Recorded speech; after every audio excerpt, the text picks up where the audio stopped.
पुढच्या काही दिवसांमध्ये नोटिफिकेशन ऑफिशियल नोटिफिकेशन महाजनको द्वारे येईलच, परंतु तुम्ही तयारीमध्ये असले पाहिजे यासाठी हा आपण स्पेशल व्हिडिओ घेतलेला आहे. तुमचा रिवाईज करणे, जो काही पोर्शन तुमचा झालेला आहे तो आणखी चांगला करणे, जेणेकरून त्यावरचे क्वेश्चन तुमचे सुटायला नको.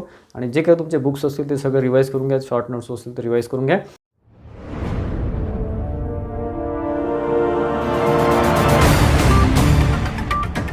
नमस्कार विद्यार्थी मित्रांनो, मी अमोल आगरकर, इंजिनियर अमोल चॅनलमध्ये पुन्हा एकदा आपले मनापासून स्वागत करतो. महाजनको रिक्रुटमेंट 2022 यामध्ये बघा JEEच्या वॅकन्सीज होत्या आणि त्यानंतर ज्युनियर सिक्युरिटी ऑफिसरची एक चांगली संधी निर्माण झालेली होती. तर त्यामध्ये ज्युनियर सिक्युरिटी ऑफिसरचे जे काही आहे त्याची एक्झाम डेट आहे ती कालच्या तारखेला डिक्लेअर झालेली आहे. 15 एप्रिलला ती डेट आहे.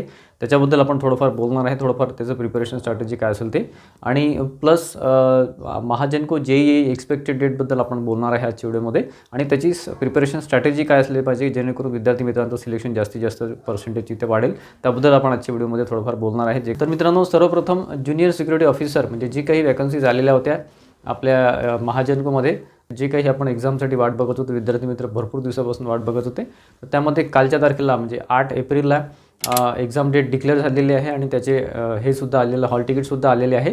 तर त्याच्यानुसार 15 एप्रिल ही एक्झाम डेट डिक्लेअर केलेली आहे. 15 एप्रिलला विविध सेंटरमध्ये तुम्हाला एक्झाम तिथे तुमच्या कंडक्ट केल्या जातील तुमच्या सेंटरवर, आणि त्याचं जे काही एक्झाम पॅटर्न आहे ऑलरेडी तुम्हाला माहिती असेल. जे काही ज्युनियर सिक्युरिटी ऑफिसरचं एक्झाम पॅटर्न आहे त्याच्यानुसार तुम्हाला इंटेलिजन्स टेस्ट म्हणजे न्यूमेरिकल आणि रिझनिंग ॲबिलिटी म्हणजे बुद्धिमत्ता आणि अंकगणित 30 प्रश्न 30 मार्क्स.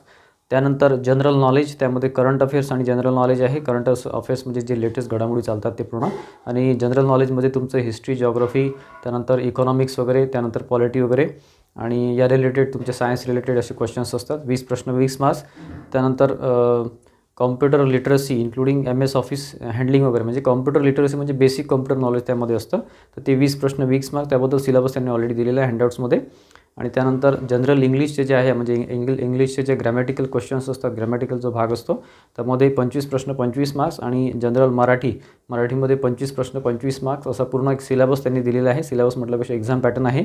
120 प्रश्न 120 मार्क्स, आणि 2 लँग्वेजमध्ये ही एक्झाम टेस्ट होणार आहे. ही टेस्ट ऑनलाईन टेस्ट होणार आहे. त्याच्यामध्ये इंग्लिश आणि मराठीमध्ये क्वेश्चन राहतील, आणि मराठी जे आहे ते मराठीमध्ये राहील आणि इंग्लिश जे आहे ते इंग्लिशमध्ये राहील. ठीक आहे.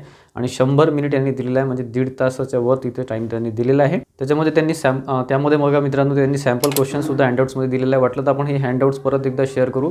आपलं जे टेलिग्राम चॅनल आहे इंजिनियर अमोल, त्यावर ते हँडआउट्स आपण शेअर करू.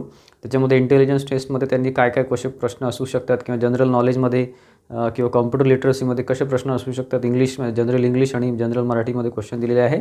त्याच्यामध्ये तुम्हाला साधारण 5 ऑप्शन इथे राहणार आहे मित्रांनो. मित्रांनो, सगळ्यात महत्त्वाचा पॉईंट म्हणजे याच्यामध्ये 30 प्रश्न 30 मार्कासाठी गणिताचा भाग आहे, म्हणजे आपण त्याला म्हणतो बुद्धिमत्ता आणि अंकगणित.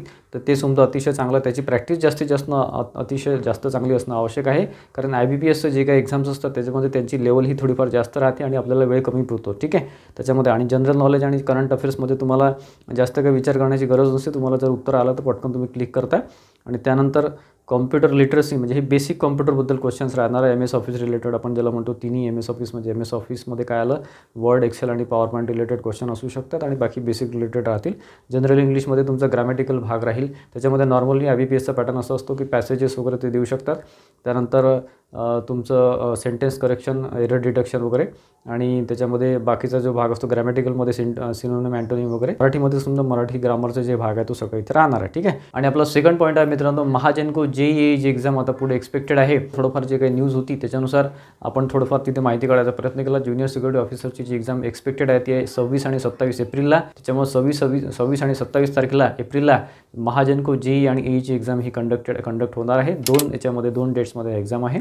एका दिवशी JEE आणि एका दिवशी EE अशी ही एक्झाम राहणार आहे तिन्ही ब्रँचेसनुसार. त्यानुसार तुम्ही तयारीत असणं आवश्यक आहे मित्रांनो. ही एक्सपेक्टेड डेट आहे. याच्यामध्ये पुढच्या काही दिवसांमध्ये ऑफिशियल नोटिफिकेशन महाजनको द्वारे येईलच, परंतु तुम्ही तयारीमध्ये असले पाहिजे यासाठी हा आपण स्पेशल व्हिडिओ घेतलेला आहे. तर त्यामध्ये आपल्याकडे फक्त 15 दिवस शिल्लक आहे मित्रांनो. त्यानुसार ती डेट टार्गेट ठेवून तुम्हाला अभ्यास करायला काहीच हरकत नाही, कारण की ऑलरेडी IBPSने ती डेट डिक्लेअर केलेली होती आणि महाजनकोने सुद्धा थोडंफार तिथे कन्फर्मेशन आपल्याला दिलेलं आहे. ठीक आहे. परंतु तरी वेळेवर यांचं काय डिसिजन होते काही सांगता येत नाही. ऑफिशियल नोटिफिकेशन आल्याशिवाय कुठलीच गोष्ट कन्फर्म समजण्यात येऊ नये. परंतु माझ्या मते तरी ही डेट आता बऱ्यापैकी फायनल झालेली आहे. त्याच्यामुळे पुढच्या काही दिवसामध्ये ते नोटिफिकेशन येईलच. तर त्यानुसार तुम्ही तयारीत असणं आवश्यक आहे. ही डेट एक्सपेक्टेड डेट घेऊन आपल्याला अभ्यास करायला काहीच हरकत नाही मित्रांनो. ठीक आहे. त्यानुसार मित्रांनो बघा, आता जो पिरियड आहे म्हणजे आजची 9 तारीख, उद्यापासून 10 पासून तो 24-25 पर्यंत आपल्याकडे वेळ आहे. 24 पर्यंत वेळ घ्या, म्हणजे 15 दिवस शिल्लक आहे. बाकी जो शेवटचा दिवस असतो म्हणजे 26च्या आधीचा दिवस जो 25 तारीख आहे, त्या दिवशी तुम्हाला कुठल्याच प्रकारचा अभ्यास करायची गरज नाही. थोडं डोकं शांत ठेवून मेडिटेशन वगैरे करून आणि त्या दिवशी थोडंफार तुम्हाला जास्तीत जास्त तुमचं म्हणजे त्या दिवशी अभ्यास न करता बाकीचे तुम्ही एक्झाम जी सिच्युएशन राहते, एक्झामची जी 2 तास राहतात त्यामध्ये तुम्ही कसं काय स्वतःला हँडल करणार किंवा कसं काय स्ट्रॅटेजी असली पाहिजे त्यावर थोडंफार चिंतन मनन करणे आवश्यक असते. कारण की बरेच विद्यार्थी कसं आहे की त्या एक्झामच्या पिरियडमध्ये थोडी गडबड करतात आणि तिथे मग त्यांचा सिलेक्शनमध्ये प्रॉब्लेम येतो. ठीक आहे. तर आता जो 15 दिवसाचा पिरियड आहे त्याच्यामध्ये तुम्ही जे ऑलरेडी अभ्यास केला असेल तो टेक्निकलचा असो की नॉन टेक्निकलचा असो त्यावर रिवाईज करणे आवश्यक आहे. नवीन कुठल्याच प्रकारचा अभ्यास करायचा किंवा कुठलाच सब्जेक्ट करायचा प्रयत्न करू नका किंवा कुठलाच टॉपिक करायचा प्रयत्न करू नका. जे काही तुम्ही केलं असेल आतापर्यंत टेक्निकलमध्ये सगळं तुम्हाला ऑलरेडी सब्जेक्ट वाईज त्यांनी एक्झाम पॅटर्न किंवा हँडआउट्स ऑलरेडी दिलेला आहे महाजन कोणी, तर तो टेक्निकलचा अभ्यास पूर्णपणे तुमचा रिवाईज करणं आवश्यक आहे. कारण की रिवाईज केल्याशिवाय जो झाला आहे तोच रिवाईज करा. खूप जास्त नवीन पोर्शन जास्त करू नका. नॉन टेकमध्ये जास्तीत जास्त प्रॅक्टिस करायचा प्रयत्न करा. इंग्लिशचा थोडंफार इथे पॅराग्राफ्स रिलेटेड थोडेसे क्वेश्चन्स थोडं सर्च करा, यूट्यूबवर सर्च करा किंवा तुमच्याकडे काही मटेरियल असेल. फॉर एक्झाम्पल तुम्हाला मी ते MJ शेखचं बुक सांगितलं होतं आणि बाळासाहेब शिंदे यांचं पुस्तक तुम्हाला मी सांगितलं होतं, ते थोडंसं कव्हर करायचा प्रयत्न करा. त्याच्यामध्ये सेंटेन्स करेक्शन असेल, एरर डिटेक्शन असेल किंवा मग तुमचं बाकीचे जे ग्रॅमॅटिकल जे असतं सिनोनिम, अँटोनिम वगैरे, फ्रेजेस वगैरे हे तुम्ही करायचा प्रयत्न करा इंग्लिशमध्ये. आणि ॲप्टिट्यूड रिजनिंगचं तुम्हाला असं पोर्शन काही महत्त्वाचं वगैरे सांगता येणार नाही. तुम्हाला पूर्ण प्रॅक्टिस जास्तीत जास्त टेस्ट सिरीज सॉल्व करा, जास्तीत जास्त मॉक टेस्ट सॉल्व करा नॉन टेक आणि टेक दोन्हीसाठी. आणि नॉन टेकसाठी शक्यतोवर बँकिंगचे जे क्लिरिकल लेवलचे जे टेस्ट असतात किंवा मॉक टेस्ट असतात ते तुम्हाला अवेलेबल होत असेल कुठून, तर ते जास्तीत जास्त सॉल्व करायचा प्रयत्न करा. आणि टेक्निकलमध्ये जे महत्त्वाचे पोर्शन आहे ऑलरेडी तुम्हाला सांगितलेलं आहे. आता ही लास्ट स्टेज आहे, याच्यामध्ये तुम्हाला सगळंच तुमचं कुठलंही IBPS आहे कुठलंही काही ते विचारू शकतात. त्याच्यामुळे तरी पॉवर सिस्टीम, मशीन्स वगैरे आणि नेटवर्क ॲनालिसिस, मेजरमेंट हे थोडंफार महत्त्वाचा भाग आहे. आणि पॉवर इलेक्ट्रॉनिक्ससुद्धा आहे आणि सिग्नल सिस्टीमसुद्धा. हे जे 15 दिवस आहेत त्याच्यामध्ये जास्तीत जास्त तुम्ही वेळ द्यायचा प्रयत्न करा. तुम्ही जर आधी 8 तास दिले असाल तर आता 10 ते 12 तास अभ्यासाला द्या.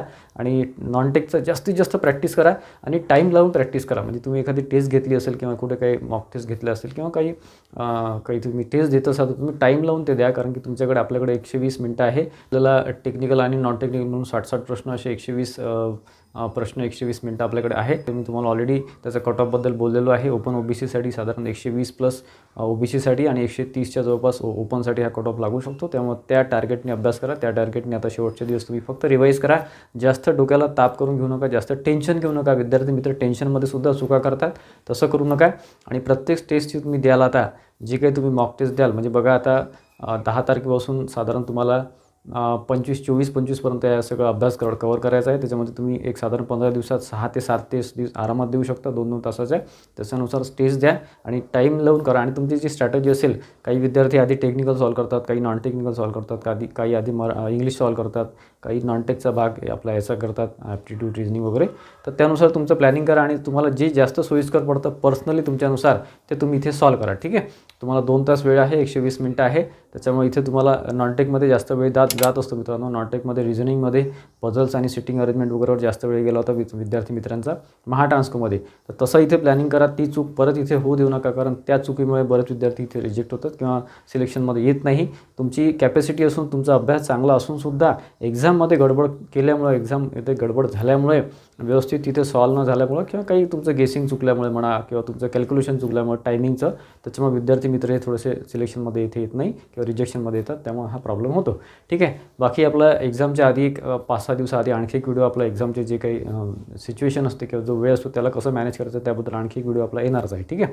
तर त्या रिलेटेड जास्तीत जास्त तुम्हाला आता सध्या तुमचा रिवाईज करणे, जो काही पोर्शन तुमचा झालेला आहे तो आणखी चांगला करणे, जेणेकरून त्यावरचे क्वेश्चन तुमचे सुटायला नको.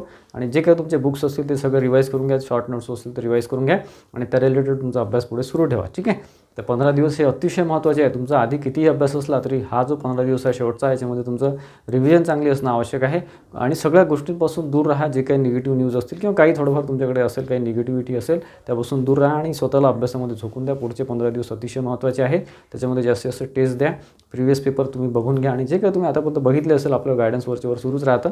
पण तुझ्या विद्यार्थ्यांचा अभ्यास थोडासा आता सुरुवात केली असेल 2-3 महिन्यामध्ये, त्यांनी आता थोडंफार रिवाईज करा आणि जास्तीत जास्त टेस्ट द्या. टेस्ट देणं अतिशय महत्त्वाचं आहे. बरेच विद्यार्थी तिथे गडबड करतात.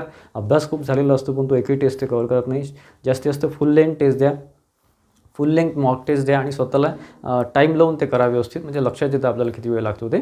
आणि इथे निगेटिव्ह मार्किंग नसल्यामुळे तो इथे प्रॉब्लेमच नाही आहे. सगळं अटेम्प्ट करा, सगळं अटेम्प्ट तुम्हाला करावं लागेल. जे काही 120 क्वेश्चन्स आहेत ते पूर्णपणे अटेम्प्ट करणं आवश्यक आहे मित्रांनो, ठीक आहे. अधिक जे कन्फर्म असते ते सॉल्व करायची, बाकी तुमचे जे काही येत नसेल किंवा वेळ जात असेल त्याला थोडं नंतर सॉल्व, की जास्तीत जास्त पूर्ण पेपर सॉल्व करणं अतिशय आवश्यक आहे मित्रांनो, ठीक आहे. निगेटिव्ह मार्किंग नाही आहे, ठीक आहे. आणि याची जी डेट आहे ते पुढच्या काही दिवसांमध्ये नोटिफिकेशन येईलच, आपण एक्सपेक्ट करू शकतो. तर मित्रांनो, या रिलेटेड आपली टेस्ट सिरीजसुद्धा आहे. MSCB ॲस्पिरंट ॲपवर आपण टेस्ट सिरीज ऑलरेडी लॉन्च केलेली आहे. 5 मेकॅनिकलचे आणि 5 इलेक्ट्रिकलचे असे टेस्ट सिरीज आहे. त्याची फीज ₹400 आहे. त्यामध्ये एक आपण डेमो टेस्टसुद्धा ठेवलेली आहे. ॲपवर तुम्ही व्हिजिट करू शकता. MSCB ॲस्पिरंट ॲप आहे. त्याची लिंक आपण डिस्क्रिप्शन बॉक्समध्ये खाली व्हिडिओच्या खाली तुम्ही बघू शकता. तुम्हाला लिंक मिळून जाईल. तिथे तुम्हाला सगळ्या टेस्ट अवेलेबल आहे आणि क्वालिटी टेस्ट सिरीज आहे मित्रांनो. पूर्ण 4 ते 5 जे काही एक्सपर्ट आहेत त्यांनी आपण इथे बनवून घेतलेली आहे. टेस्ट सिरीज आपण बनवलेली आहे. माझ्या गायडन्समध्ये ही टेस्ट सिरीज बनलेली आहे. त्याच्यामुळे तुम्हाला याचा नक्की फायदा होईल. बरेच विद्यार्थी त्याचा उपयोग घेत आहे. या जे हे जे पिरियड आहे 15 दिवस, त्याच्यामध्ये तुम्ही या टेस्ट सिरीजचा नक्की तुम्हाला 100% फायदा होईल मित्रांनो.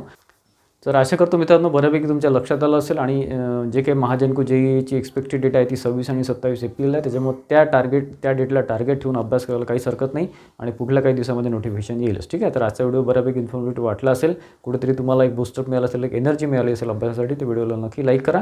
कुठेच कमी पडू नका. जास्तीत जास्त वेळ तुम्हाला प्रिपरेशनसाठी आता 15 दिवस अतिशय महत्त्वाचे आहे, ठीक आहे. तर व्हिडिओ आवडला असेल तर प्लीज व्हिडिओला लाईक करा आणि जास्तीत जास्त विद्यार्थ्यांमध्ये शेअर करा. आणि आपलं चॅनल इंजिनिअर अमोल चॅनलला नक्की सबस्क्राईब करून ठेवा, जेणेकरून पुढचे जे महत्त्वाचे व्हिडिओज आणखी येणार आहे ते तुम्हाला मिळत राहतील. धन्यवाद मित्रांनो.